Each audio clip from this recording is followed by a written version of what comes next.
pouvez vous parler de ces élections?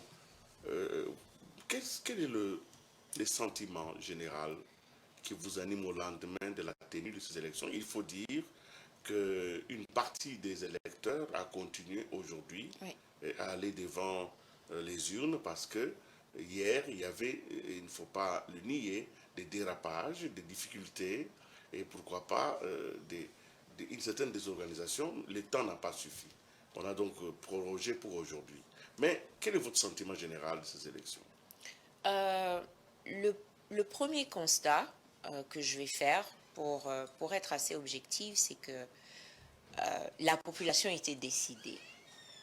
Je l'ai vu là où j'étais, dans mon centre, mais aussi à travers les différentes personnes avec qui j'ai discuté, des amis qui étaient, par exemple, à Matadi Kibala, dont les centres ont ouvert vers 21 heures et qui sont rentrés chez eux après 22h30 parce qu'ils tenaient À voter. à voter. Je pense que ça en dit quand même long sur la volonté de la population quinoise, de la population congolaise à faire entendre sa voix. Après, il faut quand même prendre en compte le fait qu'il y a, comme vous l'avez dit, pardon, des dérapages. Il y a eu un manque de professionnalisme dans la gestion même de l'accès au bureau de vote ou euh, de la logistique même. Je pense que c'est regrettable. Ça, c'est mon sentiment personnel. C'est regrettable parce que on doit normalement, c'est la quatrième élection que nous avons dans ce pays, on aurait pu bâtir sur ce qui était déjà et aller de l'avant. On va, peut-être, je vais soulever euh, un point assez dérangeant pour moi, c'est qu'en fait, dans beaucoup de bureaux de vote, il n'y avait qu'une seule machine à voter. Et je me pose la question de savoir où sont passées les anciennes machines. Bon, en posant la question, on m'apprend qu'il y en a de nouvelles qui ont été achetées. Et je pense que il y a le problème de la continuité de l'État, c'est un peu vérifié dans la gestion de ces élections. Et il faudrait que nous apprenions à être républicains dans les choix que nous faisons. J'espère qu'avec la suite, ça finir par s'harmoniser d'une manière ou d'une autre parce que euh, ce qui s'est passé peut entraîner d'autres dérapages beaucoup plus graves. Ouais. Alors, parce que nous parlons aujourd'hui d'hier pour demain, je voudrais vous poser une petite question rapidos là, et vous allez me répondre aussi rapidement. Est-ce que faut-il absolument garder la CNI pour l'organisation des élections, ou bien on peut ramener carrément l'organisation au ministère de l'Intérieur, qui va maintenant disposer des structures de l'État et dans les communes, dans les territoires où il y a des bâtiments de l'État, où on peut vraiment faire les élections? Ça, c'est une question piège. Je vous pose la Non, question, oui. pour moi, il faut une institution indépendante pour gérer cela. Si Non, normalement, l'État est indépendant, l'État doit être neutre. malheureusement la pratique congolaise nous montre que il y a beaucoup de superposition et il serait sur une institution qui serait composée d'acteurs venant de plusieurs horizons. Juste pour équilibrer un peu la façon pour équilibrer la façon dont on voit les choses, dont on les perçoit, mais également pour que tout le monde se sente sur un pied d'égalité. Sinon, on, on Maître va un peu Mati, loin. je reste encore un peu sur cette question. Oui. Vous savez que, prenons la CENI actuelle, euh, il a travaillé pendant 28 mois, mais il a fallu 2 ans pour la mettre en place. Donc, chaque fois qu'il faudra mettre en place un nouveau bureau de la CENI et une nouvelle plénière, ça prendra une année, ça prendra de longues discussions. On est déjà déchiré par la composition. Pourquoi ne pas carrément ramener tout à l'État? Nous allons payer nos impôts à l'État. On n'a pas besoin pour ça d'avoir des tendances. C'est une question pertinente, hein, mais après, est-ce que sur tous les cycles électoraux, la mise en place de la commission électorale a pris 2 ans? Et qui sont les acteurs qui font que ça prenne autant de temps? Est-ce qu'il ne faudra pas plutôt aller au niveau des acteurs et veiller et pousser à ce qu'ils prennent conscience que plus tôt ils se mettent d'accord, plus on a de chances d'avoir des élections crédibles? Ça aussi, c'est une autre façon de voir les choses. Merci. Nous allons nous remettre un tout petit peu dans l'ambiance de ces élections, ce qui s'est passé hier. Nous allons suivre un reportage fait par nos confrères qui nous prêtent ici leurs voix et leurs images pour faire une idée de ce qu'il y a eu. Suivant. C'est depuis 6 heures dans certains centres que les bureaux de vote ont été ouverts. Plus de 44 000 électeurs étaient appelés à se rendre aux urnes pour voter leur prochain président de la République. 19 candidats présidents ont été retenus après les désistements de certains candidats en faveur de Félix Tshisekedi et Moïse Katumbi. Après le vote à Lubumbashi, l'ancien gouverneur de l'ex-province du Katanga, Moïse Katumbi, a appelé les électeurs à la vigilance. Et le président sortant Félix Tshisekedi a réalisé le même exercice mais au Saint-Georges à Kinshasa. Pour les candidats Denis Mukwege, l'opération s'est bien déroulée alors que Martin Fayulu dénonce les désordres dans l'organisation. Les résultats, ça va dépendre beaucoup plus des rapports que nous allons recevoir de tous les bureaux de vote sur toute l'étendue de la République démocratique du Congo. Un bureau ne peut pas déterminer les résultats. On aura le rapport qui viendront de nos différents bureaux de vote. Nous avons des témoins. Je pense que là, vous me demandez de pouvoir prédire ce qui va se passer. Je crois que nous attendrons les résultats qui viendront de toutes les provinces et de tous les territoires avant de pouvoir nous prononcer. La CENI a commencé par à ne pas organiser l'audit du fichier électoral. Aujourd'hui, nous sommes là. Il y a des électeurs qui sont là avec des cartes qui sont illisibles. Et la CENI dit qu'elle a plus de 71 000 bureaux de vote. Et nous demandons que dans tous ces 71 000 bureaux de vote, que les gens votent. Sinon, nous n'accepterons pas le résultat de ces élections. Les horaires prévus d'ouverture de bureaux sont de 6h à 17h locales, mais comme attendu, des retards plus ou moins importants et plusieurs irrégularités ont été observées dans de nombreux endroits.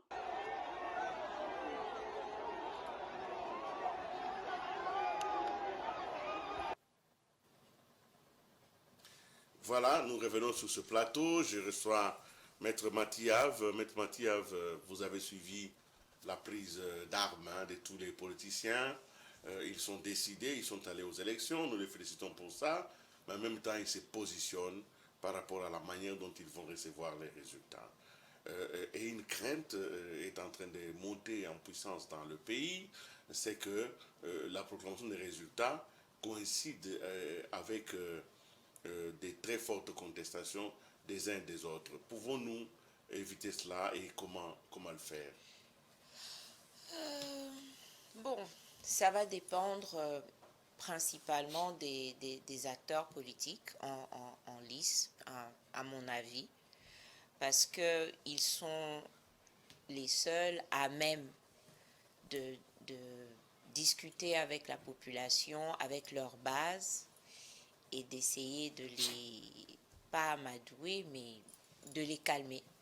Et vu ce qui s'est passé hier, aujourd'hui, malheureusement, je n'ai pas eu les tendances encore, mais vu les irrégularités qu'on a notées, qu'on a constatées hier, le processus sera sûrement entaché de réclamations, de contestations, et il appartient à chacun des candidats qui auraient postulé de s'impliquer pour qu'il n'y ait pas, pour que ça ne dégénère pas.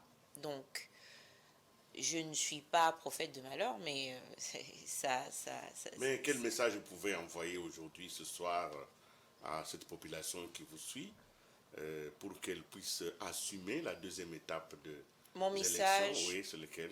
Mon message ne s'adresse pas à la population, parce que je pense que mais c'est elle qu'on va demander dans la rue. C'est elle qui va casser, c'est elle qui va détruire si jamais on leur demande de faire ceci ou cela. On a constaté que la campagne était axée au lieu de parler d'idéologie, beaucoup de candidats ont fait des attaques personnelles ou ont subi des attaques personnelles qui ne relevaient pas la qualité du débat et qui poussaient les personnes, les électeurs qui les supportaient à s'attaquer les uns envers les autres. Et il appartient à chacun de ces responsables politiques de s'assurer qu'au niveau de leur base, qu'on rappelle que nous sommes Congolais et que nous devons évoluer dans une entente mutuelle pour nous permettre d'avancer. Parce que ça ne servirait à rien aujourd'hui que nous nous attaquions les uns les autres, que nous cassions le peu que nous avons encore dans ce pays pour demain demander à celui qui sera reconnu ou président ou les parlementaires qui vont passer de recommencer encore. Non, je pense que il appartient à chacun de ces responsables politiques de prendre la mesure de ce qui nous attend, de ce qui pourrait nous arriver pour éviter le pire. Alors vous adressez simplement aux politiques? Oui. Pas à la population? Non, je pense que la population ici en RDC, elle est fortement manipulée. D'ailleurs, c'est le principe même de la campagne, c'est se vendre auprès des électeurs pour leur faire passer un message. Et ce qu'on a constaté dans la rue est souvent le fait que les bases sont généralement manipulées à aller dans la rue, manipulées à attaquer, manipulées à penser que tel ou tel n'est pas bon. Et il revient à chacun de ces responsables politiques d'élever le débat. Parce que, en tout cas, pour moi, on est très bas dans le caniveau à ce niveau-là. Alors, je ne vous suis pas très bien, hein. Je vais encore vous demander de réinsister. C'est vrai que ça peut paraître comme un manque un peu de respect à la population, dit qu'elle est manipulée, alors qu'elle est consciente, elle a une conscience politique, elle est allée voter, elle écoute des messages, elle a une conviction, elle n'est pas un robot à qui on dit allez, attaque, il attaque. Non, ce n'est absolument pas ce que j'ai. Je ne dis pas que c'est un robot, je dis tout simplement qu'on ne leur présente pas les véritables priorités. On a une population qui, dans la majeure partie, premièrement, est analphabète, majeure partie vit le chômage, majeure partie ne mange pas à sa faim. Donc, ces priorités ne sont pas forcément celles de réfléchir pour les 5, 10, 15, 25 années à venir. Par contre, un politique, normalement, devrait avoir cette vision-là. Mais lorsque vous savez que vous pouvez avoir des électeurs parce que vous leur promettez un bonheur fugace, mais immédiat, c'est assez facile, ça reste simple. Nous restons des êtres humains. Alors, j'aimerais que chacun des politiques considère que le débat, sa valeur en tant que politicien congolais serait plus élevée s'ils avaient une population qui les votait véritablement pour ce qu'ils valent. Et je pense que je vais m'arrêter là. Très bien, non, vous êtes allé jusqu'au bout de la pensée, sinon il restait des malentendus, on pouvait mal vous percevoir, parce que surtout vous comprendre. Vous êtes allé très loin et c'est très bien. Alors, évidemment, nous avons eu à récolter le message d'un des candidats président de la République qui a lancé aussi un message de paix, parce qu'aujourd'hui, nous sommes demandeurs de messages de paix, de messages de concorde, de messages de modération dans les différentes attitudes. Les contradictions dans une société sont inhérentes à la différence de pensée, à la différence de comportement et de sensibilité, mais une société, elle se doit d'atteindre les niveaux dialectiques pour pouvoir résorber ces contradictions. Alors nous allons suivre M.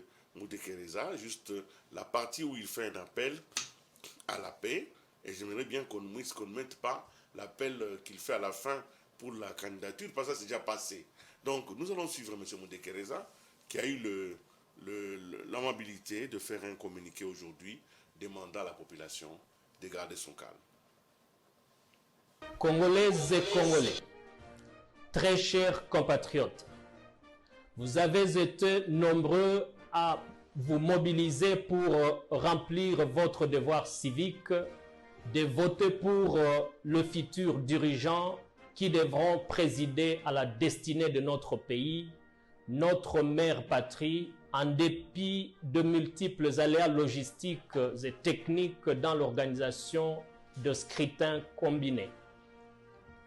De ce fait, malgré ces aléas, nous devrions tous mettre les intérêts de la patrie en avant. Je vous recommande tous de rester calmes dans un élan de patriotisme responsable et attendre la publication de résultats provisoires par la Commission électorale nationale indépendante CENI afin de pouvoir porter nos revendications devant l'institution compétente dans la légalité. Ne brûlons surtout pas notre cher et beau pays qui a déjà beaucoup de problèmes. C'est ici l'occasion pour moi de remercier l'ensemble de Congolais qui ont adhéré à notre vision à la suite de notre campagne électorale menée de manière moderne et avec... Voilà, merci Monsieur Moudekereza, docteur Moudekereza. Vous avez évidemment agi en homme responsable. La population a besoin d'être guidée vers des pâturages de paix et non vers les affrontements qui seront malheureusement, comme l'a dit mon invité, qui vont casser le peu que nous avons. Nous avons cassé ce pays en 91 et 93. Nous avons reculé de 50 ans. Pour pouvoir récupérer le peu qu'il y a aujourd'hui comme industrie, il nous a fallu malheureusement 30 ans. 30 ans, et d'ailleurs, il y a des industries qui ne sont jamais revenues. Rappelez-vous, aujourd'hui, nous avons la première usine de montage des bus Mercedes sur la 12e rue. C'est en 2023. La dernière que nous avions, CGT General Motors, c'était en 91. Donc, vous voyez, il a fallu plus de 30 ans pour que le Congo revienne un tout petit peu, presque à genoux, sur les choses que nous avions déjà. Il faut donc protéger les infrastructures que nous avons, quelles que soient les divergences, suivant donc les conseils qui nous sont donnés. Et d'ailleurs, j'aimerais demander à Maître Mati s'il a un commentaire à faire sur ce que le politicien vient de dire. Non, je pense que il s'est bien exprimé. Il faut prendre ses responsabilités en tant qu'homme politique, en tant que personnage politique, je voulais dire, pour pousser le Congolais à rester dans l'unité malgré les opinions qui peuvent diverger. Ça, je pense qu'on a quand même un problème à faire converger nos points de vue, mais aussi à accepter les opinions qui sont différentes des nôtres. Nous allons continuer ce voyage vers la paix, et d'ailleurs nous allons faire appel à un homme de Dieu, à un rabbin, comme ça, le rabbin de Jérusalem a fait aussi un message à l'endroit des autorités de ce pays. Et il a fait un message pour ce Congo, et nous allons le suivre avant de passer à notre deuxième thématique, parce que nous n'avions pas que les élections à parler. Nous allons revenir à l'alternative coccinelle dans le cadre de l'environnement et des COP28. Mais avant, je vous permets de suivre le grand rabbin Moyal. Mon cher président, mon cher frère, que j'ai lancé des projets, de faire des démarches qui vont nous amener toute l'abondance que tu mérites et que la République démocratique du Congo et que le peuple du Congo mérite. Et si Dieu veut... Voilà, le rabbin Moyal a donné sa bénédiction et nous pensons qu'elle est adressée à toute la nation congolaise. Au-delà de son amitié avec le président Tshisekedi, il y a en ces paroles une puissance qu'il voudrait transmettre à la République du Congo. Nous sommes une grande nation, nous sommes appelés à jouer un rôle dans l'avènement du monde et ce rôle, nous l'avons chaque jour, on nous le rappelle, par les grands événements auxquels nous sommes associés. Et d'ailleurs, notre pays a été associé à la COP28 qui vient de se terminer dans les pays arabes, je crois à Dubaï, où il y a eu COP26. Et mon invité de ce soir, nous allons aborder rapidement avec elle ce sujet. Vous êtes juriste et vous avez décidé de vous spécialiser dans le domaine de l'environnement. Alors, la COP 28 vient de se terminer. Le Congo, vous allez nous dire à tout petit un peu ce que nous avons obtenu de cette COP 26. Est-ce que vous l'avez apprécié à sa juste valeur?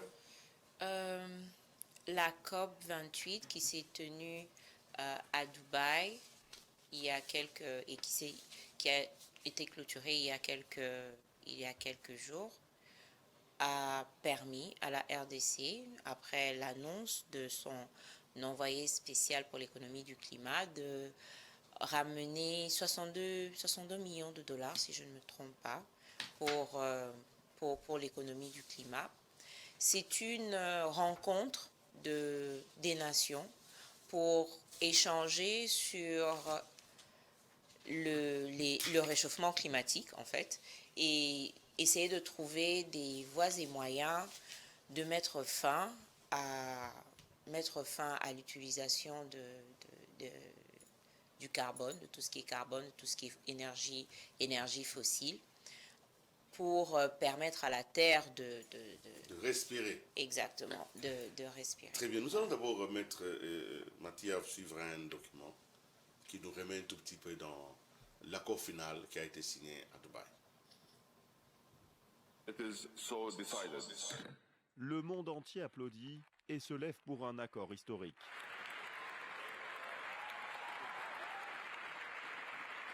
Après plusieurs nuits intenses de négociations, la COP28 se conclut par un consensus. Le président émirati de la conférence, Sultan Al-Jaber, s'en félicite. And from the bottom of my heart, thank you. Du fond de mon cœur, merci. Nous avons fait un long voyage ensemble. Au cours des dernières semaines, nous avons travaillé très dur pour sécuriser un... Voilà, c'est ce qui s'est passé là-bas. Maître Mati, nous allons, je vais vous demander votre sentiment, vos commentaires sur 3 décisions que je considère quand même qu'elles ont été importantes. Au niveau de Dubaï, on a décidé de mettre en place ce qu'on a appelé le fonds pertes et dommages, parce qu'il y a des pays qui souffrent déjà aujourd'hui du réchauffement climatique par les inondations, par la canicule, par les éboulements. Nous avons à peu près un éventail. D'ailleurs, ce sont des pays, généralement des pays qui ne sont pas pollueurs et qui, malheureusement, sont frappés de cette calamité. Alors, il y a eu ce fonds. Ce fonds a été mis en place. Quelques pays ont accepté de contribuer à ce fonds. Je voudrais ici rappeler que l'Union européenne a décidé de mettre en place 25 millions de dollars. Les Émirats arabes unis, ils ont mis 100 millions.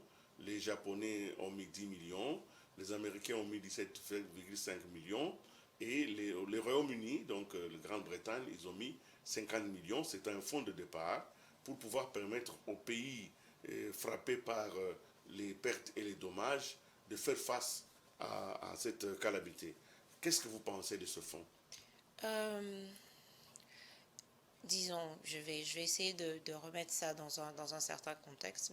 Mi-novembre, j'étais à Accra pour une formation organisée par l'ONG du vice-président Al Gore.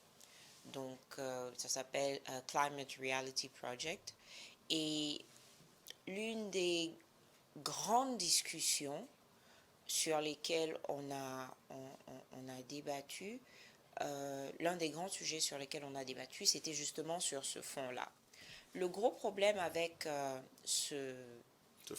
cette forme de structure, au niveau des financements, premièrement, l'évaluation n'est pas toujours faite en fonction des pays qui en ont le plus besoin. Ça, c'est une chose. La deuxième chose, c'est que les conditions pour accéder à ces fonds-là ne sont pas toujours appropriées par rapport aux besoins et au contexte que les pays qui nécessitent cet usage peuvent en faire. Et le troisième problème, c'est que les financements restent quand même non seulement aléatoires, mais inférieurs non seulement à la pollution qui est émise, mais également aux besoins. On l'a dit dans le documentaire tout à l'heure, c'est de l'optimisme, mais la vérité, c'est que dans la réalité, le monde est incapable de faire le pas décisif. Le pas décisif, ce n'est pas... Ça serait de quitter les énergies fossiles.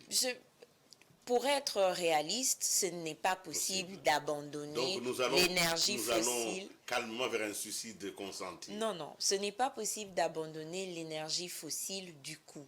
Il y a des efforts qui doivent être consentis par les industries et les économies qui polluent. Malheureusement, parce que nous sommes dans une société de consommation et que les premiers veulent rester les premiers, il n'y a pas de décélération dans la production et dans l'usage des énergies fossiles. Nous continuons à utiliser cela. Et malheureusement, on se retrouve dans une situation où, en fait, on est en train d'échanger son pouvoir et son droit de polluer avec ce qu'on appelle souvent le crédit carbone, le marché carbone. Un deuxième accord a été signé, toujours à Dubaï, c'était qui concernait 118 pays qui ont décidé en fait de tripler la production des énergies renouvelables d'ici 2030. Vous pensez que c'est encore un slogan ou c'est un engagement qui peut être tenu? C'est un engagement. Ce que je constate, c'est que la manière de mettre en place les politiques qui visent à promouvoir les énergies renouvelables dans les différentes économies peut varier.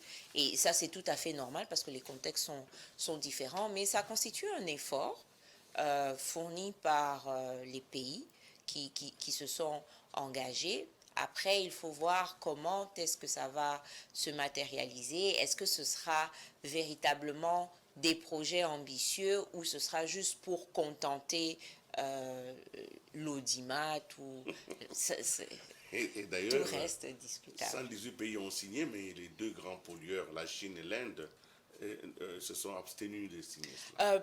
Ce que je voudrais dire, c'est que on parle souvent de la Chine et de l'Inde comme des mauvais élèves par rapport à tout ce qui est climat. Je pense qu'ils restent quand même honnêtes par rapport à leur capacité et leur volonté de se développer. Ils ont, pour ce qui est de la Chine, que j'ai quand même un peu étudié, ils ont un programme de transition écologique dont très peu de pays parlent sur la scène internationale, où ils ont calculé combien de temps il leur faudrait pour passer aux énergies ils ont leur rythme à eux. Oui. Ils ne veulent pas qu'on leur impose un rythme. Et je pense que ça va de la souveraineté des États, vu que plusieurs autres s'engagent mais ne concrétisent rien. Donc, alors, un troisième accord, et par là que nous allons terminer cet entretien autour de la COP 28, c'est que un des principaux producteurs de l'énergie fossile en Amérique du Sud, la Colombie, a décidé carrément de ne plus d'arrêter la prospection et le développement de son industrie pétrolière en disant, et d'ailleurs je voudrais ici citer la phrase du président Gustavo Petro qui dit: évidemment, cette décision, ce n'est pas un suicide économique, c'est plutôt, nous voulons éviter l'homicide de la planète. Donc nous ne voulons pas tuer la planète. C'est comme ça que nous arrêtons. Aujourd'hui, en Colombie, il n'y aura plus de nouvelles prospections, il n'y aura plus de nouvelles usines. On va se contenter de ce que l'on produit aujourd'hui, quitte à réduire progressivement la production. Et ça a été souligné parce que c'est une décision les plus courageuses qui a été prise par un pays quand même, on peut dire, du tiers-monde. Ça reste une décision pour moi politique, économique, qui est bien réfléchie. Je ne pense pas que la Colombie, en tant qu'État, voudrait que son PIB baisse. Donc, ils ont calculé, effectivement, le coût que ça comporterait de pouvoir arrêter la production, l'utilisation d'énergies fossiles. Il ne faut pas qu'on donne l'impression que décider ce genre de choses, c'est de la charité. Non. Les États ont des intérêts. Rationnel. Oui, effectivement, c'est quelque chose de réfléchi, je pense. Maître Mathiave, je vous dois vous remercier de cette présence, mais il faut que je revienne un peu au pays. Nous venons de finir une étape importante. Ce n'est pas l'énergie fossile, mais la haine, la discorde, c'est pire que le pétrole. Hein? Alors, vous allez regarder cette caméra. Vous n'avez pas voulu vous adresser à la population. Mais vous aurez quand même un message pour les jeunes. Oui. Il faut qu'il y ait un message pour les jeunes qui nous ont suivis ce soir et qui estiment quand même être en présence d'une dame et capable de ressentir leur frustration, mais aussi et de leur parler et de parler, peut-être pourquoi pas à leur ego, à leur éventuelle frustration. Ce que je voudrais rappeler, c'est que nous portons, nous les jeunes, l'avenir de ce pays. Nous sommes le présent et l'avenir de ce pays. Et nous devons prendre conscience que chacun des actes que nous posons a une portée significative pour nous, pour ceux qui sont autour de nous et pour les générations qui viennent après nous. Ça ne sert absolument à rien de détruire ce que nous avons aujourd'hui pour contenter, pour le bien-être d'individus qui ne vivent forcément pas les mêmes réalités que nous. Il appartient à chacun de nous, lorsque des mots d'ordre pourront être lancés, de s'assurer que les répercussions de nos choix ne condamnent pas ce pays à aller encore plus bas. Soyons responsables, soyons conscients.